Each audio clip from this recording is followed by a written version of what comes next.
Hey there, Tad Hargrave from Marketing for Hippies, and today's video is about this idea of the upsell. And this is so important from a business model standpoint that, when I was just out of high school, literally just out of high school, I started a business called the School Revolution, doing workshops for high schools around leadership, school spirit, and all this. And I remember I'd heard the idea of the upsell, basically, would you like fries with that? And I implemented it, and it made such a difference in my business. I had these two ebooks, PDFs, and I would sell them for $50 each. And when the schools would book, I'd say, they'd book their students to come to my day-long workshop. I'd say, hey, I've got these two ebooks, they're $50 each, but during this time, you can get them both for $80. Would you like me to add that to your invoice? Almost every single school said yes. Then there were schools that couldn't make it. Oh, we've got our Halloween dance that night, we can't come, we're really sad. I say, hey, no worries, but I've got these two ebooks, normally $100. I could send them to you for $80 if you'd like. That'd be great since we can't make it, right? So this was really effective, and I was having a conversation with a friend the other day who lives by Pigeon Lake, and she has the cabin that they rent as part of their way they're sustaining themselves, kind of Airbnb. And she was naming all the things. She said, we have firewood, and so we make firewood available, so it's $10 for a bundle. So during a visit, they often want to have a fire by the fire ring, so that's another $50.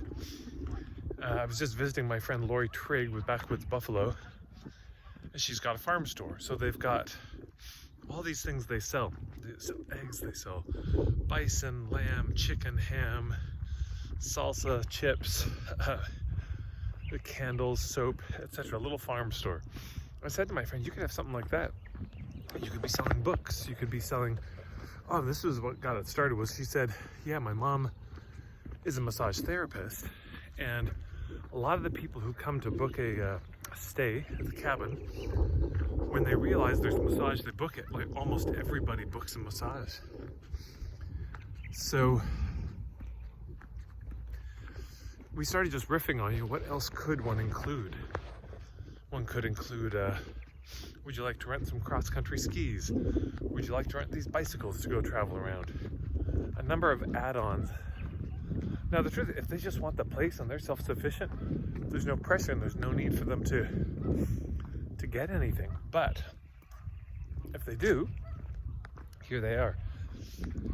My friend Corin Raymond was touring a show called Paper Nickels, where he told the story, the Great Canadian Tire Money Keeper, it was called, and he told the story about how he funded his album on Canadian Tire Money. If you're not Canadian, you will have no idea what that means. It's all right. Anyways, it's a really good story. But so he tells the story of the making of an album, and of course he sells the album after the show. It's one of the mistakes a lot of people make. They do a fringe show, but they have nothing they sell, no merch, no swag, nothing related. So something to be thinking about. Is there anything else as an add-on? If you offer services, could you offer products as an add-on? If you sell products, could you offer services? If you sell products, are there other products that might go with the product you sell?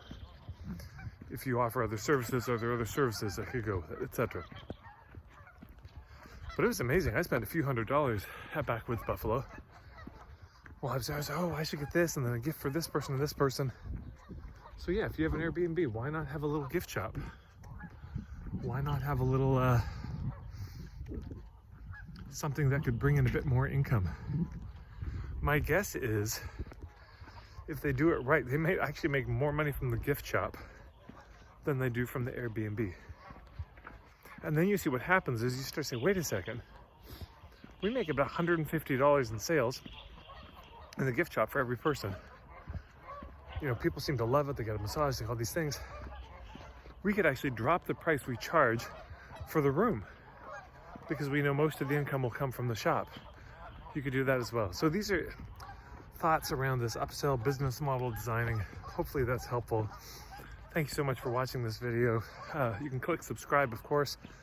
Go to marketingforhippies.com And there's a starter kit that you can check out, which will give you the free access to my all the footage of my day-long workshop called Marketing for Hippies 101.